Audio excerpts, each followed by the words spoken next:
siyosiy tartibotga ko'ra nechta bo'lar ekan? Demokratik hamda no demokratik. Demokratik tartibot aytib o'tiribdi-ku, demokratiya ustun bo'lgan, qonun ustun bo'lgan tartibot. Yunonchadan olingan bo'lib, demos xalq, kratos nima ekan? Hokimiyat, xalq hokimiyatchilik degan ma'noni bildirar ekan. Demokratik davlatning belgilari buni yodlaysizlar. Chunki belgilardan nima dedim? Tushadi dedim. Siz ko'rinmay qoldimi? Qonun ustuvor bo'ladi, hokimiyat vakolatlari bo'linadi, shaxs o'z huquqini amalga oshirish qonunga zid bo'lmagan holda erkin bo'ladi. Nodemokratik davlat tartibotlari ham bor. Masalan, oldin sobiq Sovet davlati bor-ku, SSR. Bilasizlarmi, shunaqa davlat bo'lgan. 91-yilda biz shundan ajralib chiqqanmiz.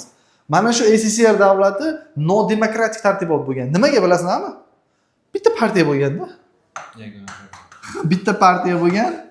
Tasavvur qilinglar, sizlarga shu partiyani siyosati yoqmayapti. Saylov bo'lyapti. Deylik, masalan, Jamoliddinga yoqmadi, Behruzga yoqmadi, Asadga yoqmadi, Marjonaga yoqmadi, sizga yoqmadi. Xullas, yoqmayapti-da.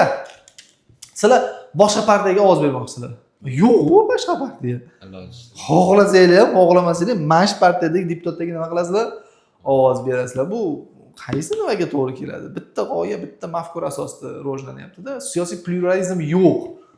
Bu nodemokratik tartibot. Masalan, fashistik tartibotda ham biz nodemokratik tartibot desak bo'ladi. Chunki bitta irqni hukmron, oq irq hukmron, nemis millati hukmron millat. Bo'ldi.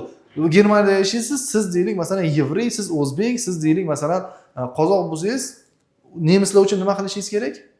Ishlashingiz kerak. Chunki oliy irq qaysi irq? Oq irq. Oliy millat qaysi millat? Nemis millati. Tushunyapsiz-a? Xuddi shunaqa mafkurada harakat qilgan, nemislar vujudni bosib olgan, hattoki nemislar o'zlari ham qiynalgan u tartibotda. Chunki ertadan kechgacha ishlash kerak, hamma narsa davlat uchun, muxolifat yo'q. Agar siz yo'q, bunaqa davlat bo'lmaydi, toq otib tashlangansiz. Siz aytyapsiz, yo'q, bunaqa davlat kerak emas, bizga qiynagan bunaqa. Shuni qo'lingiz orqangizdan kanslerga, to'xtang, endi otib bo'ldi-yu buni. Siz tiriksiz. Sizni kanslerga tashlaydi, otganda yaxshi edi naboratiga. Kanslerda 24 ga 7 ishlaysiz-da. Nonni otadi oldingizga, g'ajisiz ishlaysiz. Nonni otadi oldingizga, g'aji ishlaysiz. Kiyim beradi lekin. Har 3 oyda bitta kiyim bergan kanslerga. Kiyimi ham shunday xunuk, yo'l oq yashilda. Ha? Turmadan ham battarda, sovuqda. Sovuqda nabarotik sovib ketasiz, issiqda nabarotik isib ketasiz u kiyimda. Xuddi shunaqa qilib tajribalar o'tkazgan, odamlarni qiynagan. Xullas u muxolifat yo'qda. Muxolifat degani unga sal qarshi fikr bildiradigan, boshqacha tarzda davlatni qurish istagida bo'lganda. Xullas tushunadi. 30-45-yillarda fashistlar Germaniyasi, o'sha davrdagi fashistlar Italiyasi mana shu nimaga misol bo'la olar ekan. Totalitar tartibot Yaponiya, yagona partiya hukmronlik bo'lar ekan, Yaponiya debman, uzr.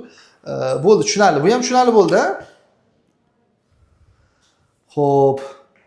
Bu qanaqa davlat bu Yaponiya? Unitarmi, federativmi? Kim aytadi? Yaponiya. Unitar davlat. Nimaga unitar? Chunki hamma joyi bir xilda rangda. Demak, Yaponiya viloyatlarga bo'linib ketadi, tushunyapsizlarmi? Saudiya Arabistoni qanaqa davlat? Unitarmi, federativmi? Federativ. Bekordan 5 tasini aytibsiz. Unitar. Chunki u ham o'z navbatida viloyatlarga bo'linib ketadi. Saudiya Arabiston tuzilishiga ko'ra qanaqa davlat ekan? Unitar davlat ekan. Yaponiya tuzilishiga ko'ra qanaqa davlat ekan? Unitar davlat ekan. Nima qilamiz-da? Unitar deb qo'yamiz. Unitar. Keyingisi Russia. Nimaga federatsiya? Kim aytadi? Mana shundan qanaqa federatsiya ekanligini bilib olasiz. Ana ranglari har xil-ku, sariq bor, anaqa bor, unaqa bor.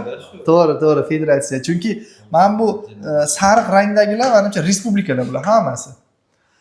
Mana bular o'lkalar, mana bular o'lkalar. Tushunyapsizlarmi? O'lkalar. Bu Rossiyaning o'zini territoriyasi mana bu. Rossiyaning o'zi ham alohida davlat o'zi. Mana bu sariqlar nima ekan? Respublikalar ekan. Xo'p, Fransiya qanaqa davlat? Unitarmi, federativmi? Federativ. Yo'q, unitar davlat. Nimaga boshqacha rangda qilganini bilmadim, lekin unitar davlat. Yo, rostdan aytaman, allagani Fransiya unitar davlat. Просто nimaga boshqacha rang qilib qo'yibdi? Sababini bila olmadim lekin. Balki nimadir isbotlab bermoqchiman, endi buni topamiz. Xo'p, Amerika Qo'shma Shtatlari qanaqa davlat? Unitarmi, federativmi? Federativ. To'ppa-to'g'ri, federativ. Federativ, lekin bu ham har xil rang qilmaganda tushunmadim. Mayli, tushuna olamiz. Nima deyapti o'zi? Men yozilgandir tepasida kitobimizda. Xarita davlatdan bu davlatdan boshqaruvi nimagaligi yozilmabdi lekin. Xullas, o'zimizcha aytamiz, mana bu Fransiya bo'ladigan bo'lsa, Fransiyani mana shu qismdagilari qanaqadir bir nimaga egadi-da, bilmadim lekin. Amerika Qo'shma Shtatlarida bo'lingan ekan, mana bu alohida qonunlar ishlaydi mana shu hududlarda. Tushunyapsizlarmi? Hammasi bitta shtat, lekin mana bu yerda alohida qonunlar, bu yerda alohida qonunlar, bu yerda alohida qoidalar, bu yerda alohida qoidalar ishlaydi. Darsimizga tushunmaganlar qo'lini ko'tarsin. Sindiraman qo'lini ko'tarsang deydi. Darsimizga tushunmaganlar qo'lini ko'tarsin. Bularni